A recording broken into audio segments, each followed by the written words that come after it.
Smoke ചെയ്ത് മാംസവും മറ്റുമൊക്കെ സൂക്ഷിക്കാൻ വേണ്ടി എല്ലാ അടുപ്പുകൾക്ക് മുകളിലും ഇതുപോലെ ഒരു സ്പേസ് ഉണ്ടായിരിക്കും. പുക കൊള്ളിച്ചിട്ടാണ് ഭക്ഷണ പദാർത്ഥങ്ങളും മറ്റുമൊക്കെ അവർ ഉണ്ടാക്കുന്നത്.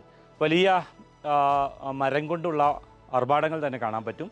എല്ലാ കൊത്തുപണികളിലും കൊണ്യാക്കുകളുടെ പൂർവ്വകാല ചരിത്രം അതുപോലെ തന്നെ അടയാളപ്പെടുത്തി വെച്ചതായിട്ട് കാണാൻ സാധിക്കും. ഇനി ഇവിടെ ഏറ്റവും പ്രധാനപ്പെട്ട ഒരു കാര്യം കാണാനുള്ളത് ഈ ഡ്രമ്മാണ്.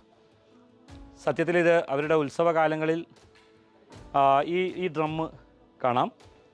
അവരുടെ ഉത്സവകാലങ്ങളിൽ ഈ ഡ്രം അവർ മുഴക്കിക്കഴിഞ്ഞാൽ മരിച്ചു പോയ ആളുകളുടെ ആത്മാക്കളെ തിരിച്ചു വിളിക്കാൻ വേണ്ടിയുള്ള ഒരു സംവിധാനം എന്നതാണ്. അവർ വളരെ ആചാരപൂർവ്വമാണ് ഇത് മുഴക്കാറുള്ളത്. പഴയ തലമുറയിൽപ്പെട്ട ആളുകളെ അവരുടെ മരിച്ചുപോയവരുടെ ആത്മാക്കളെ തിരിച്ചു വിളിക്കാനാവും ഇത്തരം ഡ്രമ്മുകൾ മുഴക്കിയാൽ എന്നവർ പറയുന്നു. ഇങ്ങനെയുള്ള വലിയ 2 ഡ്രമ്മുകൾ ഇവിടെ ഉണ്ട്. വീടിനകത്തേക്ക് ചെന്നാൽ നമുക്ക് വേറെയും കാണാൻ പറ്റും. അവരുടെ പഴയകാല കൊണ്യാക്കുകളുടെ ജീവിതം മരങ്ങളിൽ, വലിയ മരപ്പലകളിൽ കൊത്തിവെച്ചിരിക്കുന്നത്. ഇവിടെ പലതരത്തിലുള്ള കാഴ്ചകളുണ്ട്. ലോങ് ഡ്രമ്മിൻ്റെ ഒരു മാതൃകയുണ്ട്. പലതരത്തിലുള്ള കാഴ്ചകളുണ്ട്.